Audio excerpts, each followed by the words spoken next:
Hey everybody, what's up and welcome back. If you're new here, I'm Liz, and today we're going to be talking about the Kern County child abuse cases. So I know this is kind of like weird. It's not actually any murder, but this has to deal with the Satanic Panic era. And I wanted to cover this because it kind of leads into the Kelly Day Wilson case, which will probably be tomorrow's video. So this abuse case started during the daycare sexual abuse hysteria, and that happened in the 1980s. And then it was US spread all over the United States. Now, this case happened in Kern County, California. This involves allegation of satanic ritual abuse when it comes to a sex ring involving as many as 60 children. And these kids would testify that they had been abused. There was 36 people that were convicted due to this case, and most of them spent years in prison. 34 of those convictions were overturned on an appeal. And the DA that was responsible for these convictions was a man named Ed Jagels, which, I mean, his last name is pretty cool. And he was the longest sitting district attorney to hold office in Kern County from 1983 to 2010. And during this time, he was notorious to prosecute some of the worst known wrongfully convicted cases. And a lot of his career has been discredited. And he was also sued by some of the people that had their conviction overturned. And he fully remained in office until 2009, but 2010 is when somebody took over the seat for him. So there were people that were unable to prove their innocence because they died in prison. But so 1982, Alvin and Debbie McQuan's two daughters. They were coached by their step grandmother, Mary Ann Barber, and she's the one that had custody of them. They were coached to allege that they had been abused by their parents and accuse them of being part of a sex ring that included Scott and Brenda Niffen. Now, the Niffens' two sons also claimed to have been abused. No physical evidence was ever found when it came to any of these allegations. Now, the McQuans and the Niffens were convicted in 1984 and given a sentence of more than 1,000 years in prison.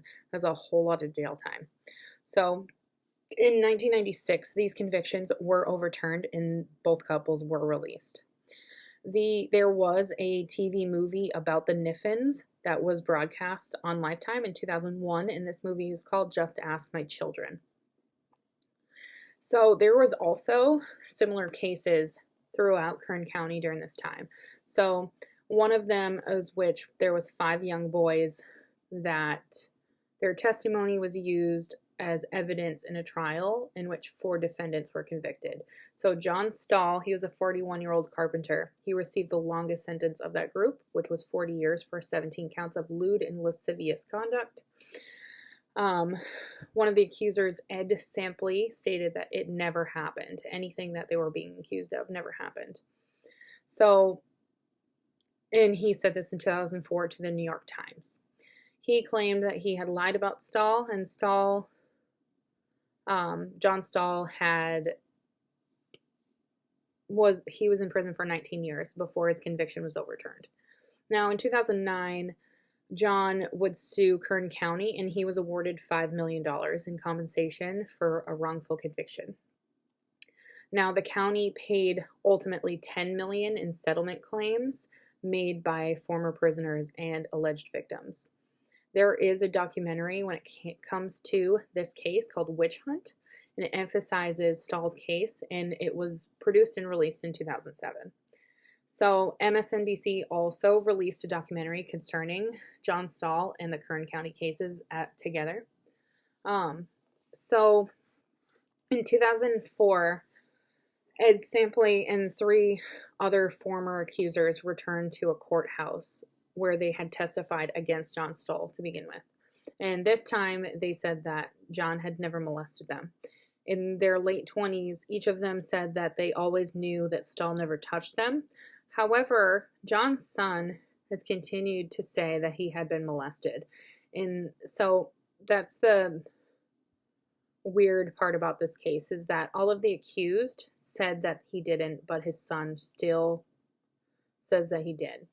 So in this case, the only defendant that was previously convicted of molestation is a man named Grant Self, and he rented John's pool house. So John had waited until 2004 for the reversal of his convictions, but was released due to new testimony. So Grant was sent to a mental hospital for sex offenders because of his prior convictions, and he was freed in 2009. He was then rearrested in 2012 for suspicion of child molestation in Oregon. 2013, he pled guilty to sexually abusing 3 young boys and was sentenced to 5 years and 10 months in prison. 5 years for molestation.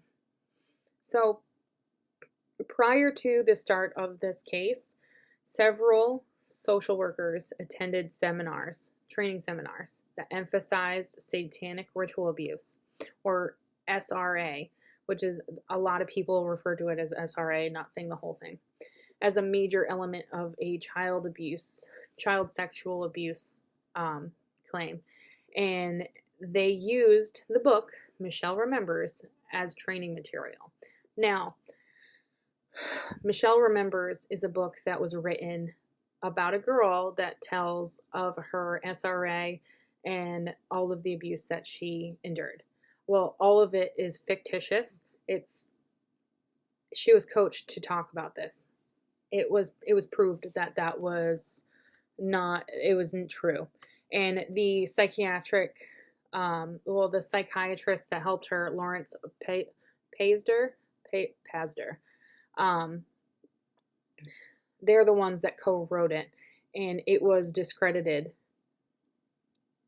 completely discredited, because, it was recovered memory therapy, but it was false recovered memory therapy that she was coached to remember. So there's a lot of cases when it comes to these things, like the West Memphis 3.